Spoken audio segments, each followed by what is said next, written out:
Nah, bahagia itu nggak diukur dengan harta. Nih sebagai penutup saya mau ngasih ilmu tentang resep bahagia. Sebetulnya simbah-simbah kita dulu udah pinter.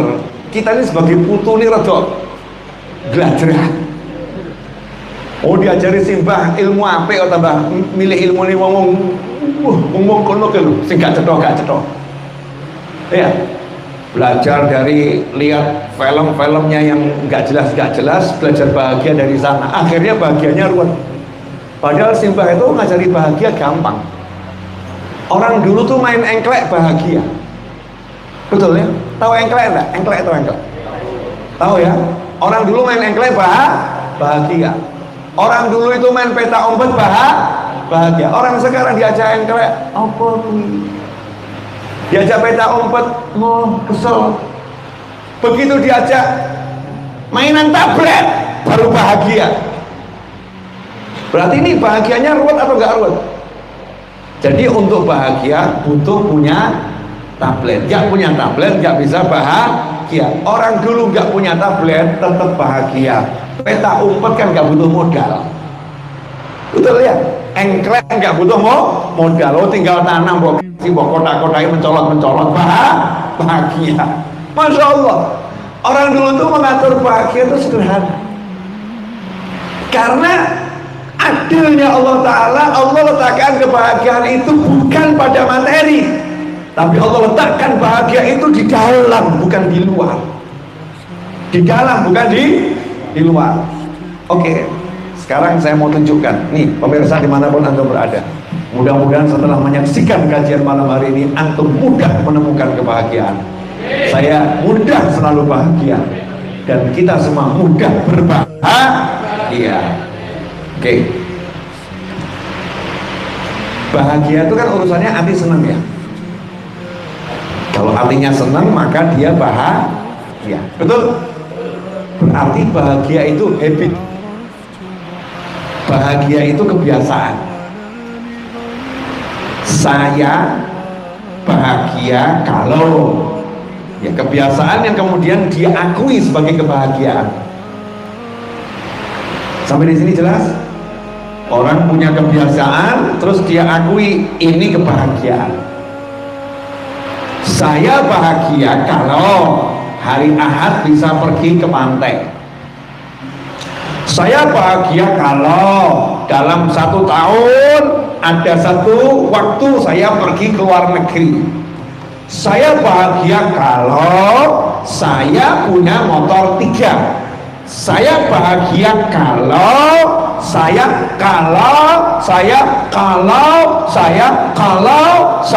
setiap orang punya standar kebahagiaan sendiri, betul?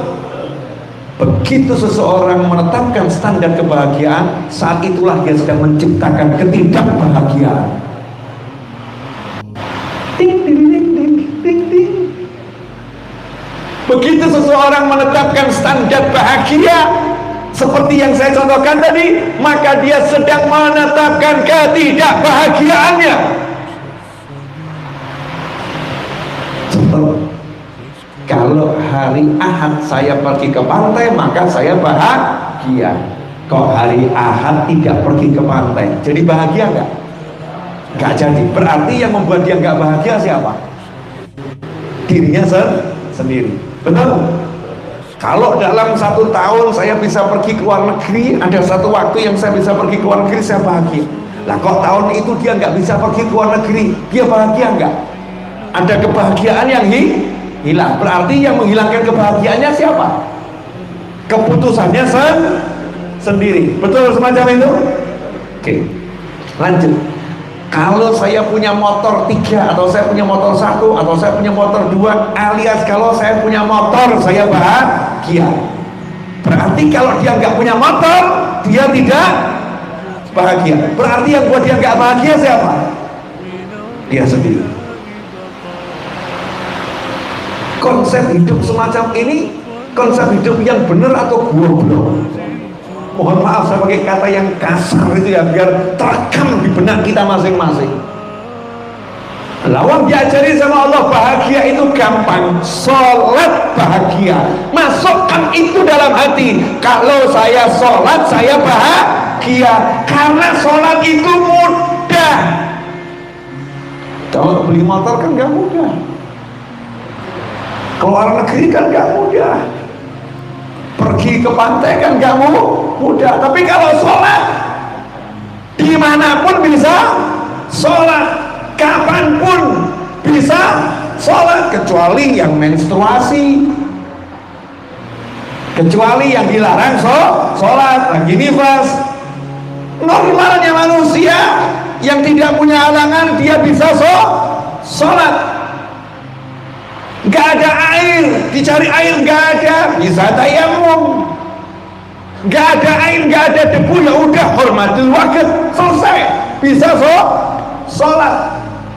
Maka orang yang udah menetapkan standar kebahagiaannya sesuai standarnya Allah Ta'ala, gak mungkin hidupnya susah. Kenapa? Mudah bahagianya.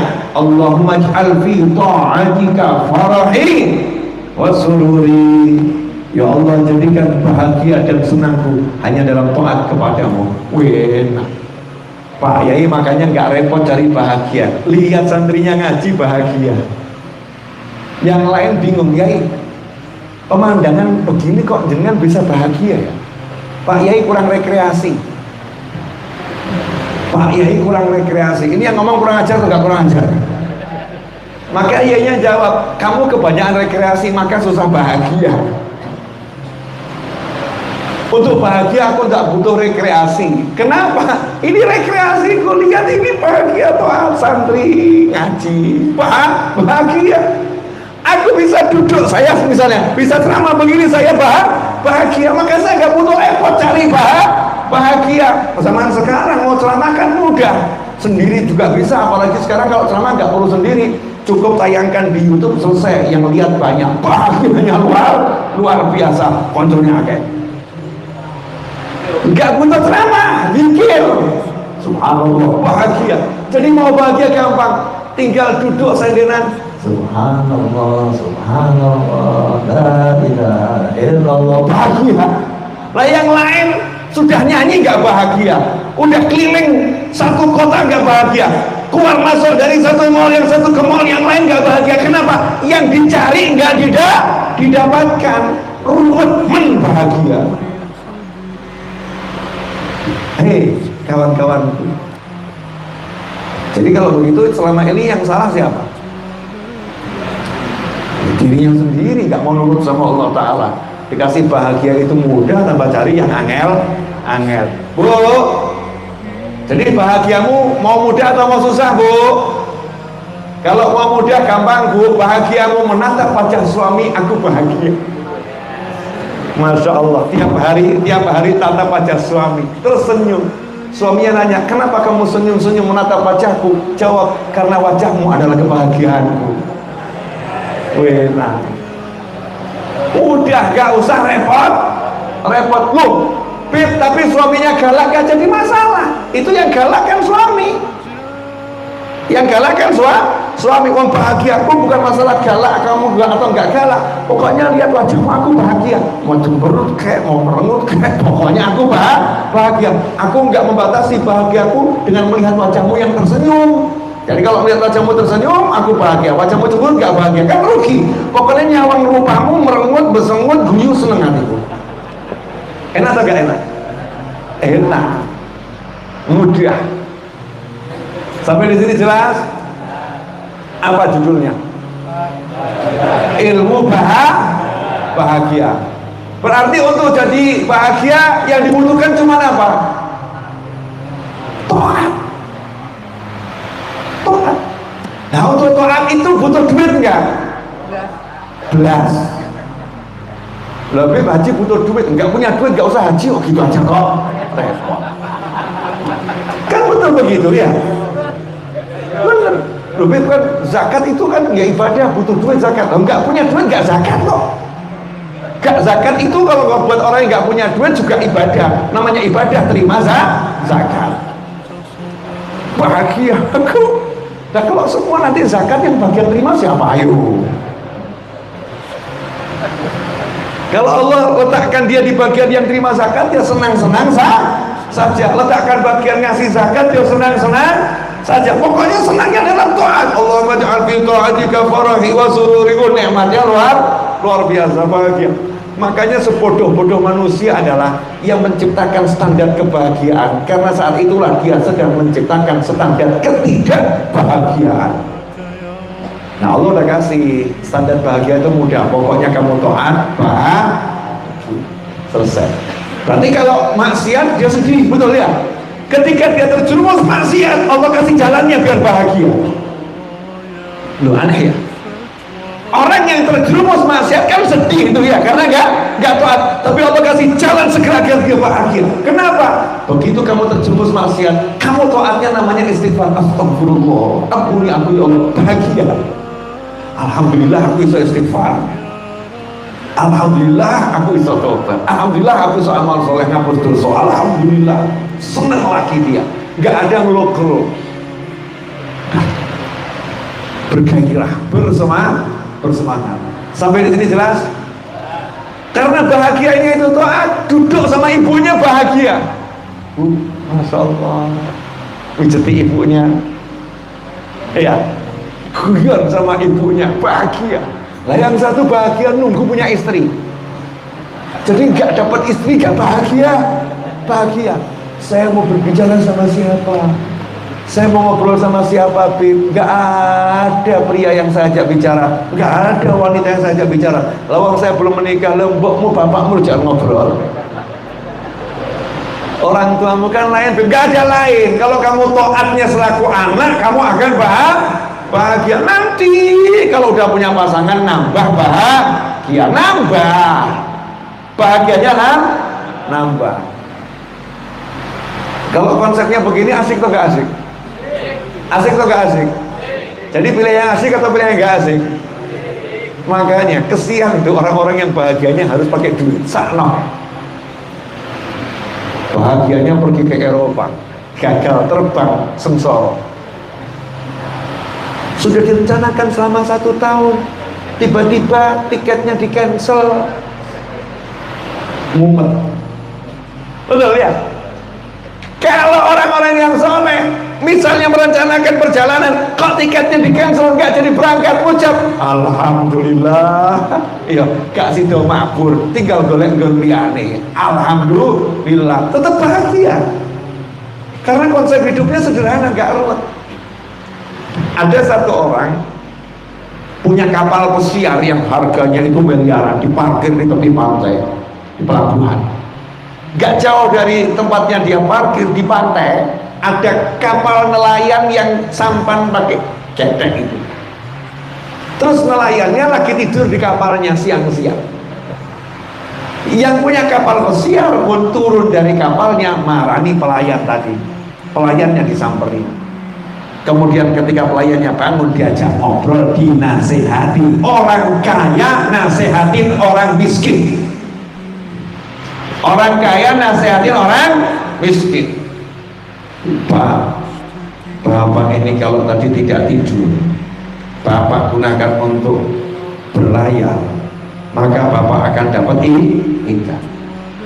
Ikannya Bapak jual, Bapak akan dapat uang. Kalau Bapak giat, maka uang yang ditabung Bapak akan bisa berubah dari kapal ketek jadi kapal yang pakai motor.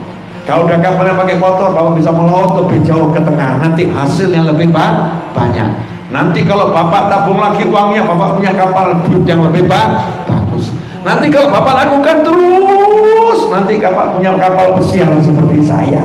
Punya kapal pesiar seperti saya. Jadi nanti Bapak bisa tidur dengan nikmat di kapal pesiar. Orang miskin tadi jawab, udah selesai Bapak ngomong. Udah, kasihan kamu. Kok kasihan bagaimana? Untuk tidur nikmat saja nunggu punya kapal pesiar. Untuk tidur nikmat kok kamu nunggu punya kapal pesiar? Lawang saya sekarang aja di sini tidurnya nikmat, gak kalah nikmat sama kamu. Ngapain saya suruh susah seperti kamu? Sing marah sing ndi? Ayo. Lawang saya ini dengan begini udah cukup seneng kok. Ngapain saya disuruh susah-susah? Cuma cari ikan lebih banyak. Lawang saya begini udah pol seneng saya. Kok orang seneng kok wangil men. Jadi yang pintar yang mana? Yang mensyukuri keadaannya. Yang mensyukuri keadaannya. Ini begini loh cara hidup. Jadi hidup tuh gampang. Ini anak-anak muda perlu diajari model begini. Nggak diajari standar bahagia punya mobil, standar bahagia punya rumah, standar bahagia punya istri, punya suami, standar bahagia punya anak. Begitu menikah 10 tahun nggak punya anak, nggak bahagia rumah tangganya. Ini kadang-kadang ibu-ibu itu sama menantunya keterlaluan, ngomong kuasar itu ya, lambene oknum bok-bok, lambene oknum bok-bok dan oknum bapak-bapak. Mertua laki dan mertua perempuan ngomong sama menantunya, gawean anak kok ora iso. Masya Allah, ini oknum yang mendapatkan murkanya Allah Subhanahu wa ta'ala. Beda dengan mertua yang soleh, yang lidahnya bertuah. Ini bukan oknum kalau ini, memang pelaku soleh dan solihah, mertua laki dan mertua perempuan. Anaknya dan menantunya 10 tahun menikah belum dapat keturunan. Jawabannya santai, alhamdulillah awakmu benar. Ya, tidak seperti bapak ibu dulu baru nikah udah punya anak rekoso gak nikmati hidup. Lah kamu tuh 10 tahun bulan madu terus lanjutkan nak. Udah gak usah mikir apa anak, gak usah mikir cucu, buat orang tua tenang saja. Lo udah waktunya, kalau belum waktunya urip gampang aja, gak usah repot. Nanti kalau kamu meninggal gak punya anak, tenang, di surga itu banyak anak yang bisa kamu ambil. Di surga banyak anak yang bisa kamu ambil. Di dunia itu cuma sebentar, belum lagi kalau kamu dikasih nanti kamu gak mampu, tambah repot. Masya Allah, mantunya mertua soleh, mertua solihah. Itu kan hidup tuh standarnya gampang, jangan dibuat angel. Makan sehari harus 3 kali, sing ngajarin sopo? Sehari harus makan 3 kali, yang ngajarin siapa? Harus. Akhirnya apa? Sehari makan sekali, lambungnya sakit. Tapi orang-orang dulu enggak. Kalau lapar makan, belum kenyang berhenti. Jadi ngirit, betul ya? Lapar makan, belum kenyang udah berhenti. Ngirit atau enggak ngirit? Ngirit, hemat. Sehingga ketika lapar, dia itu nggak akan kena lambungnya masalah. Karena untuk membuat agak kenyang mudah, nyeruput air aja kenyang. Nabi Muhammad SAW itu berhari-hari makannya hanya minum air, tamr wal ma, kormanya cuma secuil, sehat. Istrinya juga begitu sehat, putrinya juga begitu, Fatimah Zahra radhiyallahu taala anha sehat. Sementara kita enggak, kalau enggak makan ini, enggak makan ini, enggak makan ini, enggak makan ini, maka tubuhku enggak kuat. Sudah membuat penyakit di dalam pikirannya sendiri. Ada enggak yang model begitu? Ada lagi ibu-ibu, oknum ibu-ibu. Bukan yang di sini loh ya, oknum ibu-ibu. Kalau aku tidak punya pakaian seperti itu, aku bukan wanita terhormat. Kalau aku nggak punya tas macam itu, aku bukan wanita terhormat. Kalau aku pergi ke mall bajunya nggak seperti itu, aku bukan wanita terhormat. Sehingga ketika diajak oleh suaminya, yuk dek pergi ke mall, begitu dibuka lemari pakaiannya nggak ada, nggak ada pakaian yang cocok buat ke mall. Bodohnya luar biasa. Kenapa? Kesempatan jalan bareng sama suami dia buang hanya gara-gara nggak ada pakaian yang cocok buat ke mall. Sementara yang satu lagi keren. Ini pelaku solihah. Standar pakaiannya sederhana, menutup aurat dan pantas, selesai. Menutup aurat dan pantas. Diajak sama suaminya ke mall, yuk ke mall yuk. Dibuka di lemari pakaian masih kotor semua, siap, langsung pakai ruko berangkat ke mall. Pakai ruko ke mall. Nyantai dia, orang mau lihat terserah. Ini pakaian terbaik untuk sholat, betul. Kena Kenapa untuk sholat aku tidak malu? Kenapa untuk mall kok malu? Pola pikir macam apa itu? Nyata dia. Sementing gandeng bojo. Masya Allah. Enak atau gak enak hidupnya? Enak. Ada lagi yang punya standar ruwet. Kalau tasnya nggak cocok nggak mau keluar. Masya Allah. Ini kudungnya harus nyambung. Kudungnya sama bajunya harus nyambung. Kalau baju sama kudung nggak nyambung, Masya Allah. Ruwet. Ini oknum loh ya, oknum. Orangnya nggak hadir, enggak. Lihat. Awang saya itu nggak ruwet. Saya kan sopir ya. Kalau nyopir saya pakai celana panjang. Sarungnya saya lepas biar gerak saya bebas, nggak nyerimpet begitu. Kemudian mau nyampe di sini tadi, mau nyampe kan saya harus ganti. Apa saya perlu cari hotel buat ganti? Ruwet gitu ya. Cari rumah teman sahabat buat ganti, kok urip kok ruwet. Bensinnya udah habis, dia tinggal parkir di pom bensin SPBU. Orang yang isi bensin, saya buka bagasi saya ganti di samping mobil. Gitu aja kok repot.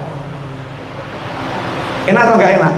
Enak uripku, gak gelem ruwet. Dan saya heran ada orang yang, wah ya jangan ganti sarung di samping mobil toh. Wah aku celana dawa kok ya. Tinggal dikerukupi sarungan selesai. Kenapa harus ruwet? Ada lagi yang tidurnya harus kasurnya begini aku baru bisa tidur. Kalau nggak begini aku nggak bisa tidur. Masya Allah, standar tidur dibuat ruwet. Tidur itu geledah, ngadep kiblat, bismika Allahumma ahya wa bismika amut, selesai. Biasakan begitu. Jadi tidur di kasur ya turu, tidur di watu ya turu, tidur di suket ya turu. Enak atau gak enak? Enak. Gampang gak standar bahagia? Dan yang diajarkan begini biasanya santri dan yang ngajari kiai. Betul kan ya? Makanya santri itu perkasa. Diajak tidur di hotel bintang 5 siap, diajak tidur di hutan siap, diajak makan pizza yang termahal siap, diajak makan nasi jagung siap, diajak poso siap, diajak badok siap. Siap semua. Gak ada yang gak siap selama itu toh. Enak atau gak enak? Enak. Jadi hidup jangan dibuat ruwet. Urip kok digawe ruwet. Jelas semuanya? Apa?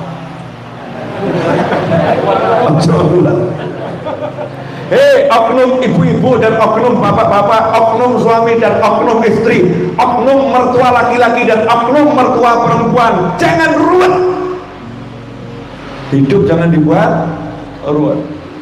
Masya Allah, ada laki mau nikah, kalau pakaiannya nggak pakaian temanten, aku nggak jadi nikah, merasa nikah di sana. Rapi kok ruwet. Nikah itu cukup ada wali, ada saksi, ada mahar, ada ijab kabul, selesai. Kalau nggak ada tamu undangan, nanti kalau nggak ada kuade yang bagus, aku gimana? Ada nggak yang model begitu? Ayo ruwet menurut. Enak itu. Para kiai, para habaib itu, Masya Allah, tahu hakikatnya nikah. Hakikatnya nikah itu kelonan di kamar. Jadi semakin cepat semakin bagus. Semakin gak ngeluarkan duit untuk ngasih makan orang semakin bagus. Yang penting sunahnya dijalankan. Aulim walau bisa kasih makan orang. Dulu kadang aku nikah ya wes cok ganggu ya tak kirim neng omahmu selesai. Cukup berapa orang dipanggil misal begitu, gak ruwet.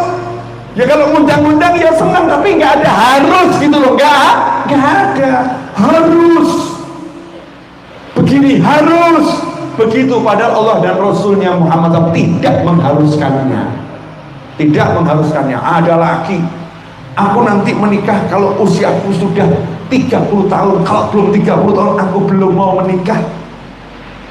Nanti saya mau punya mantu, kalau mantunya punya rumah, kalau mantunya belum punya rumah, saya nggak mau punya mantu. Ini ruwet atau nggak ruwet? Ruwet. Jadi banyak orang sekarang ini membuat ruwet hidupnya sendiri. Masya Allah. Entah kenapa saya malam hari ini ngomongnya begini. Mungkin banyak di YouTube jamaah yang minta resep hidup bahagia, mungkin begitu ya. Jadi begitu. Ada lagi yang ngadep sama saya, Habib, saya ini kalau di kantor banyak masalah, Habib. Tak jawab, ojo pakai ruwet. Gimana, Habib? Gak usah ngantor. Gak ada masalah, betul kan ya? Nah, ya lo kenapa pakai ruwet? Lo, Habib, kalau nggak ngantor kan saya nggak dapat duit. Siapa saya ngomong? Siapa yang bilang kalau nggak ngantor mungkin kamu duitnya lebih banyak, tapi ya usaha. Tapi kan sebelum usaha kan saya kan ngalami yang nggak enak, ya sabar. Sabar ki apa aja mati. Wong urip kok gak gelem sabar. Orang lahir saja brojol butuh sabar, betul ya? Mau bisa ngunyah gigi tumbuh butuh sabar. Mau melek saja butuh sabar. Masa menghadapi kehidupan kok gak mau sabar? Ojo ruwet, buat mudah. Don't sweat the small thing. Buat ini apa? Karo aku asal ngucap ya, don't sweat the small thing. Semua urusan dunia itu kecil, maka jangan dibuat berat, jangan dibuat besar. Habib, motor saya hilang. Ya gak apa-apa, cari, tapi jangan dibuat ruwet. Sederhana saja, Beb, motornya hilang. Moga-moga tuku meneh sing HP. Tapi kapan Beb yo umpu? Motor hilang kan kakinya nggak hilang, betul ya? Nah, tapi kan saya nanti mau ke kantor susah, Beb. Saya ngomong sopo, dua lambe gak punya, Beb. Ya wes ngomong Beb koncone, nunut ya Mas. Gitu aja kok repot. Kan dia malu, salahmu dewe gengsi. Hidup muda kalau dibuat susah. Saya dulu sekolah nggak punya motor sekolah, tapi tiap hari saya bisa naik motor. Tinggal saya ngomong sama teman saya, iso ngambil gak? Iso, ayo diambil. Iya kan ya? Kalau teman saya gak bisa ngambil, saya naik sepeda ontel. Naik sepeda ontel saya bahagia, naik motor saya bahagia, jalan kaki saya bahagia. Enggak, sekolah saya juga bahagia. Gitu aja kok repot. Enak atau gak enak? Enak. Bu, Ibu, sudah tercerahkan? Sudah. Entah yang gimana ya, wallahu a'lam ya, mudah-mudahan semuanya bisa memetik manfaat. Karena intisari Isra Mi'raj malam hari ini adalah bagaimana membuat orang lain bahagia dan bagaimana kita bahagiakan diri kita sendiri. Standar kebahagiaan itu hanya dalam taat. Itulah standar kebahagiaan. Jangan buat standar yang aneh-aneh. Sandang, pangan, papan. Ya, sandang itu nutup aurat. Ya, pangan itu yang penting bisa hidup. Papan itu yang penting kita bisa meletakkan tubuh. Udah selesai. Jangan kalah sama orang gila.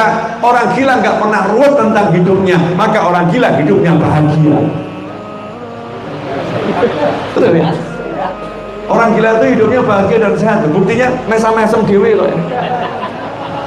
Orang gila itu senyum-senyum sendiri. Kenapa orang gila senyum-senyum sendiri? Karena mentertawakan manusia. Kasihan mereka, gak tahu kebahagiaan yang merasakan. Sana sehat, makan apapun sehat, tidur dimanapun sehat, betul ya? Orang gila jalan sendiri, kita yang waras lari. Berarti orang gila itu sakti. Belum ngomong yang lain sudah lari. Luar biasa. Ya maksudnya bukan begitu-begitu aman sih, cuma belajarlah gitu ya, belajarlah. Masa kita ini dikasih Allah kesempurnaan akal, kesempurnaan kesehatan, dengan segala macam penyakitnya kan tetap sempurna. Dikasih pikiran, dikasih ilmu, dikasih teman, dikasih bumi, dikasih jagat raya yang segede ini, kok standar bahagia susah. Kalau ditanya sama orang, itu yang lain pada luar negeri untuk bahagia. Bagaimana kamu akan bahagia? Oh gampang, saya keluar angkasa. Kok bisa? Keluar angkasa, lihat, delok langit kan selesai.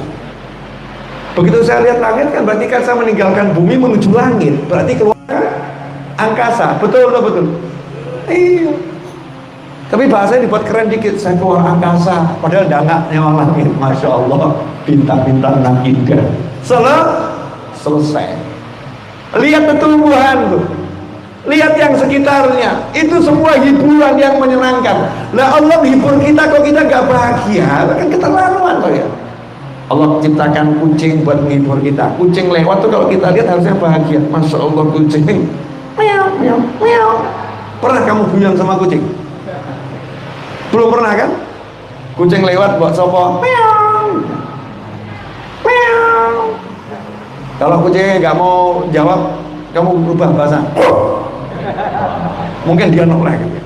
Ternyata bercanda dengan kucing itu bisa buat bahagia. Saya kalau nyopir itu suka ngomong sendiri biar saya bahagia.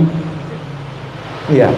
Karena supir itu kan biar gak ngantuk ngomong sendiri. Ya, ayo, lanjut kono. Ya terus gasen tabrakan sisan misalnya. Itu ngobrol sendiri, tapi saya terhibur, bahagia. Yang penting halal, halal, jangan yang haram. Kenapa Habib Novel malam hari ini ngulang-ulang terus bahagia? Karena terlalu banyak orang stres akhir zaman ini, terlalu banyak orang ngeluh akhir zaman ini, terlalu banyak orang mumet akhir zaman ini, dan sebetulnya tidak punya alasan untuk mumet. Mumetnya dibuat sendiri. Habib, suami saya kurang perhatian sama saya. Ayo, ada ndak nih? Ayo, ada ndak nih?